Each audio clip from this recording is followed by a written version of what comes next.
Hey guys, welcome back to another video. Today I'm going to show you all how you can be sub 20 on a 3x3 Rubik's Cube. Now this may seem kind of hard, but it really isn't that hard if you put in all the practice, and I believe anyone can do it. It's not a very hard task, and let me show you how. Also, please be sure to subscribe because not a lot of my viewers are subscribed, and it would really help me out, and you don't get to miss out on any of my videos, so please be sure to subscribe. So my first tip for this video to be sub 20 is you need to be sub 30 first. Now this may sound like a small tip, but you really want to make sure that you know the fundamentals of being sub 30, and if you're averaging about 35 seconds, then I wouldn't want to chase being sub 20, but make sure that you know the fundamentals of being sub 30, which I have a video on. Now think of it as like this: you don't want to learn full ZBLL before you learn full OLL. So you want to learn full OLL first before you learn full ZBLL so you can be faster. So I'd recommend being sub 30 before you are sub 20. Now that sort of comes naturally, but it still is a pretty big thing that you need to know. The next tip is you want to get a good speed cube. Now as you can see on the screen, I have all of the good speed cubes that I recommend. They're all magnetic, and from top to bottom, those are the ones I recommend. So I'd really recommend the ones at the top, and then the bottom are the good ones, but still I wouldn't recommend them as much as I'd recommend the ones at the top. It's really important that you get a good speed cube. Now for this video, I'm using the Moyu RS3M 2020, which is the top recommendation, and most people want it, and that's the really good speed cube for being sub 20. Now you can really do it with any cube, but I'd really recommend getting a good budget magnetic speed cube, just like the ones that I have on the screen. The cube that you use really matters, but you don't really need to get a really expensive flagship cube if you can just really get a good magnetic budget 3x3. So you really don't want to get a good flagship 3x3 that's like $30, because you can just get one that's under $10. Now the next tip for you is to follow the guidelines of being sub 20. As you can see on the screen, I also have the guidelines to being sub 20, and the guidelines are solving your cross in 3 seconds, solving all of F12 in 10 seconds, solving your OLL, which can be 2 look, in 4 seconds, and then solving your PLL in the last 3 seconds. And that adds up to 20 seconds, but if you are better in one step, then you'll end up being sub 20. So those are the guidelines, and if you're better at something, like if you solve PLL in 2 seconds, but you're slower at OLL, then make sure you practice your OLL so you can be even faster. So those are the guidelines, and I'd really recommend following those guidelines and practicing to see how quick you can solve your cross, all of your F2L, your OLL, and your PLL, because that will really help if you want to be sub 20 following those guidelines. The next tip is knowing how to solve an efficient cross and solving it in 3 seconds. Now you can solve your cross in 8 moves or less, so what you really want to do is find the quickest solution to solve the cross. As you can see for here, I can insert this green and it puts the red one in also, just like that. Then I can rotate, do a E move, just like that, and then I can put the blue one in and then do an F2, and then I can do a D to align the cross. So you really just want to figure out the quickest way to solve your cross, and this does take some practice, but you really need to know a quick way to solve your cross, because the cross is one of the easiest parts, but you really just need to know a quick way to solve it so that you can be fast and you can move right on to F2L. Now the next one is to learn efficient F2L and advanced F2L. Now there are many channels on YouTube and tricks and videos on YouTube about doing quick F2L. I have some of them on my own channel, but you really need to know how to do advanced F2L movements and to be able to do them quick. Now some channels I would recommend are J Perm, Brody the Cuber, and M Cubers. Those are great channels to follow their F2L tricks and learn their new techniques and algorithms. So it's really important that you learn new techniques. Like if I have this pair right here, I have this red and green pair. Instead of rotating and doing that, what you can do is move it like that so it pairs them up, and then you do your U2 and then insert. So that's a way to use advanced F2L, and you need to know the good techniques to do the good F2L algorithms, and you need to know how to execute and make the cases very fast. Now another great tip for knowing good and advanced F2L algorithms is to experiment. So I would recommend taking time to practice each F2L case and then experimenting good ways, like for example this pair, experimenting ways and utilizing different ways to insert, like sledgehammers, slice moves, and other types of moves. So instead of just using RU R prime moves. So for that case, I could do a sledge right here, for example, then I could do a U prime, another sledge, and then I have a 3-move insert.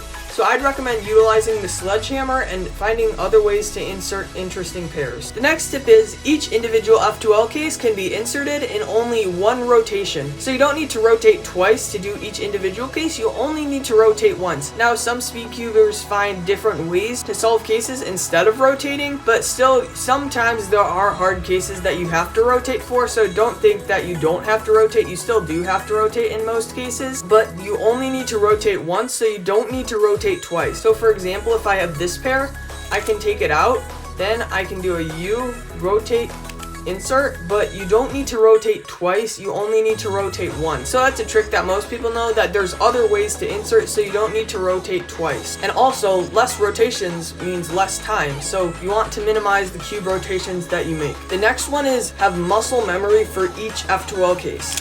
So for example, for this case, I can just do it really quickly with my muscle memory without even looking to make sure the pieces are aligned. I can just do it just like that with my muscle memory, and it goes really fast into that slot. So it's really important to have muscle memory for each of the F2L cases so that you can insert them well, and you can make your F2L even more efficient and look ahead even more efficient. Another example is this case where I have it right here, and if I watch each move carefully to make sure I'm doing the right one, it won't go as fast. So the quick way to do it is going like this. And I don't even need to watch to make sure my pieces are moving in the right direction.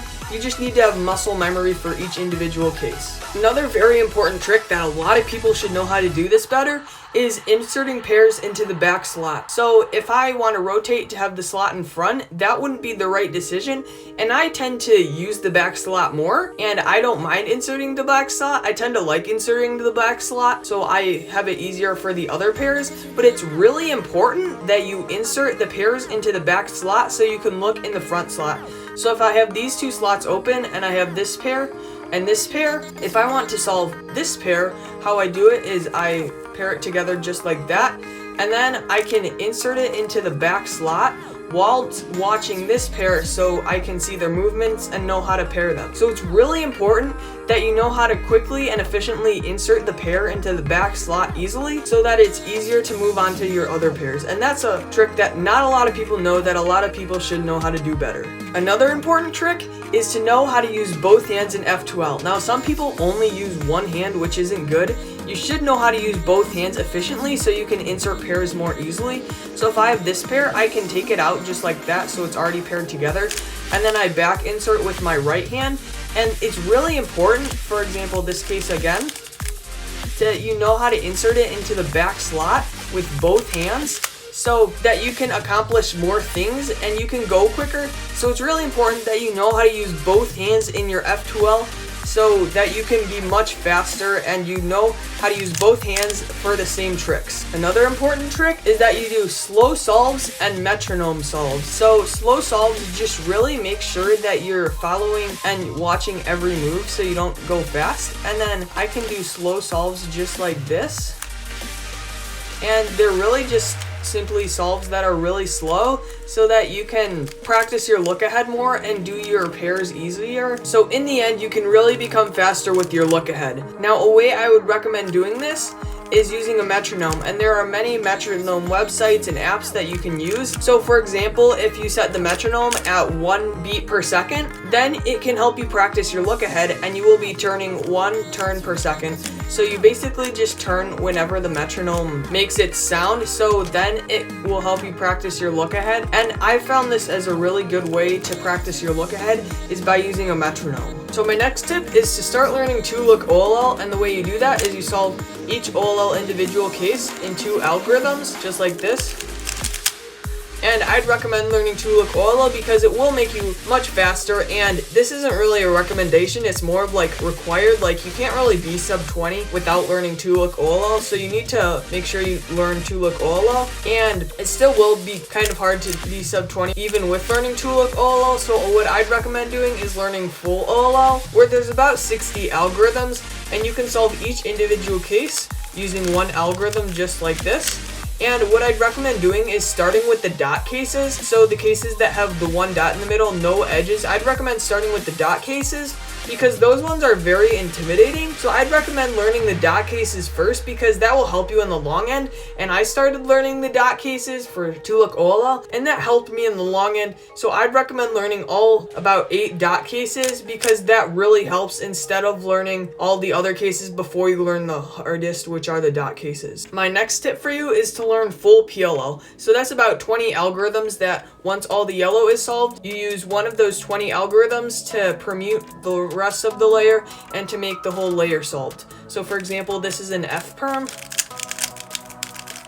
and then the whole rest of the layers solved. Now I'd recommend this because I started learning full PLL when I was about sub 30 and around 30 seconds. So that's when I learned it, and it helped me become sub 20 very fast. So this helps you become a lot quicker. And if you're using Tula PLL, then it would be harder to solve all of PLL in 3 seconds, which is the requirement. So it's a lot easier to solve full PLL in 3 seconds if you know full PLL. So my next tip is to get all of your PLLs under 3 seconds, which is the requirement to be sub 20, as I showed in the beginning. So I have on this channel many finger trick videos for PLLs, and I have a whole playlist of them, so you guys may want to check that out.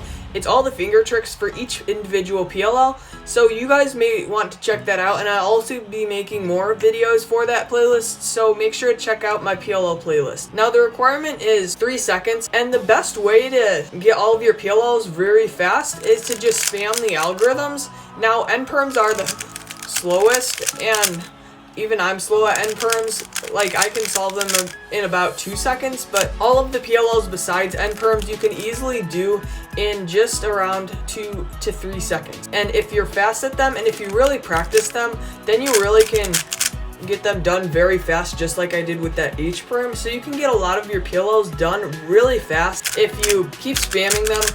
And I'd really recommend practicing your PLLs so you can get them done really fast. Now my next tip for you is to know your cubing weaknesses. So if you're on 3x3 and let's just say your weaknesses is you're slow at algorithms and finger tricks, make sure to practice your algorithms more. And it's really important to know your weaknesses so you can master those and put the times down for your weaknesses so you can be fast at them.